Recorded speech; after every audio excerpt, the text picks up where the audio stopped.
पिले माने तुम समस्त को मो चैनल रो आ गोटे वीडियो रे बहुत बहुत स्वागत। आज रो क्लास रे आमे माने पढिबा श्रेणी नवम जीव विज्ञान रो चतुर्थ अध्याय। तो एही अध्याय रे आमे माने कोन करबा लास्ट पार्ट रे जहा पढिथिले ताको ही कंटिन्यू करबा। तबे चतुर्थ अध्याय होची तुमरो खाद्य संपद रो उन्नतिकरण। ता भितरे आमे माने पशुपालन विषय रे बहुत किछि जानिथिले पूर्व क्लास रे। तबे आज आमे माने पशुपालन रे जानिबा गो महिषादी पालन कोन एहा किपरि भाबरे करा जाय। ठीक अछि। तेबे पिला माने गो महिषादी पालन रे केउ केउ पशु माने अंतर्गत जेपरि कि तुमरो रहिले गाई महिषी षंढ छेली मेंढा। ठीक अछि। तो एही सब प्रकार रो पशु माने इ जो गो महिषादी पालन रे जाउचंदी। ठीक अछि। एमानकर जो श्रेणीटा को गो महिषादी पालन बोली साधारणतः भाबे कुहा जाय। तेबे गाई माननकु आमे माने साधारणतः भाबे कोन पय पालन करथाउ ना क्षीर पय। सेही भली बळद को आमे माने क्षीर पय पालन करथाउ कि ना बळद को आमे माने कोन पय साधारणतः भाबे पालन करथाउ ना पोढ़ो द्वारा कृषि कार्य करिया पय। पोढ़ो माने कोन पिला माने जो अंडीरा बाछुरी गुडी कर रहिले सेमानकु साधारणतः आमे माने कृषि कार्य रे लगै थाउ ओ कृषि कार्य पय आमे माने व्यवहार करिथाउ। तेबे इ जो दुईटा प्रकार रो रहिले पशु माने गाई थारु आमे माने कोन पाई थाउ साधारणतः क्षीर पाई थाउ। सेही भली बळद थारु कोन करथाउ आमे माने कार्य करै थाउ सेमानंकु कृषि कार्य रे आमे व्यवहार करिथाउ। तेबे एमानंकु एथि पय व्यवहार करा जाय। तेबे जदि नेक्स्ट आसी जिबा तेबे गाई रो मध्ये विभिन्न प्रकार रहिचंती जेमिति कि विदेशी गाई देशी गाई।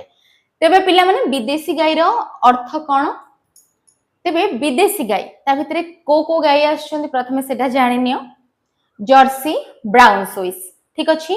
तेबे विदेशी गाईर अर्थ एहा जे एमानंकु साधारणतः भाबे अधिक क्षीर उत्पादन पय व्यवहार करा जाय थाए।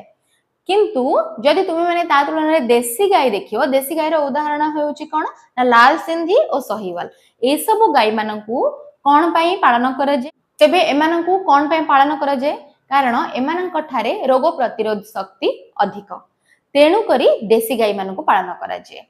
तेबे विदेशी गाई मानंकु कोन पय पालन करा जाय ना क्षीर पय पालन करा जाउथबा बेले देशी गाई मानंकु एही कारणरु पालन करा जाय। ठीक अछि। तेबे आजिकाली समय रे ए जो देखुछो तुमे माने विदेशी गाई और देशी गाई एमानकर कोन करा जाउची कृत्रिम प्रजनन मध्य करा जाउची दुई प्रकार रो गाई को मिसे की। ठीक अछि। तो ता भितरु कोन बाहरुची ना दरकारी उच्च गुणवत्ता संपन्न संकर गाई मध्य मिलुची। ठीक अछि। जो मानक ठारे ए जो उभय गुण गुडिक रहिथिबो। तेबे पिला माने देखिलो ना जेपरि कृषि क्षेत्र रे खाद्य संपद को उन्नत करिवा पई अनेक किछि पदक्षेप निया जाउछि जोडा का हम पूर्व क्लास रे पढिथिले जो माने देखिन जाय कि देखिनियो तो बुझि जिवो। सेही भली जदि तुम माने पशु पक्षी मानक ठारे देखिबो गो महिषादी पालन रे मध्य कोन करा जाय एपरि पदक्षेप माने निया जाय जहा द्वारा कि आम माने कोन मिलि परिबो ना सेमानक ठारु जहा भी जिनिस आमे माने पाउचु जेमिति कि क्षीर दही छेना ए सब को आमे माने खाइबा पय व्यवहार करथाउ ताकू मध्य छाडी कि आउरी अनेक जिंस बाहरे जेमिति कि घियो ताकू आमे माने विभिन्न कार्य रे लगो। ठीक अछि। विभिन्न रोग समय रे मध्य ताकू व्यवहार करा जाय। तेबे एही सब कारण पय कोन करा जाय ना साधारणतः भाबे गो महिषादी पालन करा जाय। पिला माने वर्तमान जानिबा गो महिषादी पालन रे वासस्थान रो कोन मुख्य भूमिका रहिछि। जेउ भली मनीष मानंकु रहिबा पई गोटी उत्तम वासस्थान दरकार सेही भली पशु पक्षी मानंक पई मध्य वासस्थान जोटा रहिबा दरकार सेटा उत्तम हेथिबा दरकार।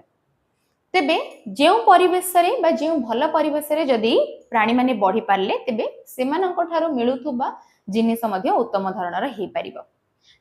तेबे पिला माने जे भली तुमे माने एठी देखुचो वासस्थान तेबे वासस्थान रे जदी तुमे माने देखिबो प्रथम रे कोन ध्यान दिया जाय ना जो गुहाळटा रहिबो ताहा किपरि गोटे भल परिवेश भितरे हे परिबो ताकू छाडी के जदी तुमे माने चाहुचो सेमानक ठारो स्वच्छ क्षीर मिलि परिबो ओ ताकू खाइबा द्वारा हमनकर भल स्वास्थ्य मध्ये हे परिबो।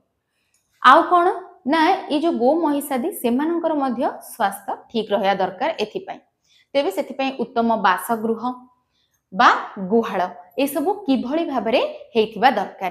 तेबे किछिटा स्टेप अछि चलो प्रथमे ताकू जानि नबा। तेबे प्रथमे कोन रहबा दरकार ना गुहाळर छात किपरि भाबे रहया दरकार ना कंक्रीट ओ एजबेस्ट एहा द्वारा हेथिबा दरकार। आउ कोन ना उत्तम वायु चलाचल व्यवस्था रहिबा दरकार को भितरे ना गुहाल भितरे आउ कोन ना गुहालर चट्टाण खदखदड़िया बा गड़ाणिया हवा आवश्यक तेबे एहा द्वारा कौन हो पारिबो ना पशु मानक पाई मध्य गोटे उत्तम धरणर बासस्थान सृष्टि हो पारिबो से माने रहिबा योग्य मध्य हो पारिबो ताकू छाड़ी कि विभिन्न समय रे सेमानंकर रोग प्रतिरोध शक्ति किपरि आउरी बढ़िबो ता पई सेमानकु भल खाद्य दबा मध्य निहाती आवश्यक से माने यदि भल खाद्य खाइबे सेमानक ठारू जहा भी जिनिस मिलिबो ताहा उत्तम धरणर हे पारिबो तेबे पिले माने एथि पई कोन करा जायछि ना गो खाद्य उपरे साधारणतः भाबे दृष्टि दिया जाय तेबे से गोखाद्य गुड़िकर प्रकार गुड़िक कौन चलो वर्तमान जानिबा पिले माने गोखाद्य होची साधारणतः भाबे दुई प्रकारर प्रथमटा होची जीवन धारण खाद्य ठीक अछि द्वितीयटा होची उत्पादक खाद्य तेबे जीवन धारण खाद्यर अर्थ कौन पिला माने तुम माने देखुथुबो गाई और महिषी मानकु तेबे सेमानकर शरीर गठन पाई एही खाद्यटा नित्यांत आवश्यक सेमानकर शरीर मध्य कौन हम सेमानकर शरीर गठन मध्य पूरा भल भाबरे हबो और सेमानकर शरीरर विकास हबो ताकू छाड़ी कि जोटा रहिला नेक्स्ट तुमरो उत्पादक खाद्य माने कोन सेमानक ठारे बा तुमरो गो महिषादींक ठारे कोन देखा जाय ना साधारणतः दुग्ध उत्पादनर जदि क्षमता वृद्धि करेबार थिबो सेमानकु कोन करा जाय ना उत्पादक खाद्य मध्य दिया जाय ठीक अछि ताकू छाड़ी कि कोन रहिला तुमरो जो भी बलद माने रहिले जो मानको कि साधारणतः कृषि कार्य रे व्यवहार करा जाय तो सेमानक पाई मध्य एही सब खाद्य नित्यांत आवश्यक तो से माने जमी रे भल भाबरे काम करि परिबे तेबे पिला माने एई जो खाद्य दिया जाय गो महिषादी मानको किपरि भाबरे दिया जाय ना खनिज मिश्रण बा मिनरल्स ओ खाद्य मिश्रण को जोग करिकि साधारणतः भाबे सेमानको दिया जाय गो खाद्य तापरे रहिला ए सब खाइबा द्वारा कोन हेइ थाए बा पशु मानक ठारे कोन देखा जाय थाए ठीक अछि तबे गो महिषादी माने जदि एही भली प्रकारर खाद्य खाइ थांती जोटा कि भल खाद्य सेमानको दिया जाय तेबे सेमानकर शरीर रे मध्य वृद्धि देखा जाय सेमानकर प्रजनन सेमानकर क्षीर उत्पादन क्षमता मध्य वृद्धि पाई थाए ओ जीवन धारण जो उत्पादन करूथुबा जहा भी जिनिस रहिला सेगुडी को होची सुषम खाद्य गुडी को साधारणतः सेमानक ठारू जहा भी खाद्य आम मानक ठु मिली थाए जहा कि आमे माने जीवन धारण क्षमता पाई व्यवहार करथाउ ताहा मध्य उत्तम धरणर आमे पाई परिबा सेमानक ठारू यदि सेमाने भल खाद्य खाइले तेबे सेमानक ठारू मिलुथबा खाद्य मध्य आम पाई उत्तम धरणर हे परिबो जदि सेमानको खराब परिवेश रे रखा गला ठीक अछि उत्तम धरणर खाद्य दिया गला नाही तेबे सेमानक ठु उत्पादित द्रव्य मध्य निम्न धरणर ही रहइबो तेणु करी अनेक लोक चेष्टा करती जे सेमानकु किपरि गोटे उत्तम परिवेश रे रखा जाय परिबो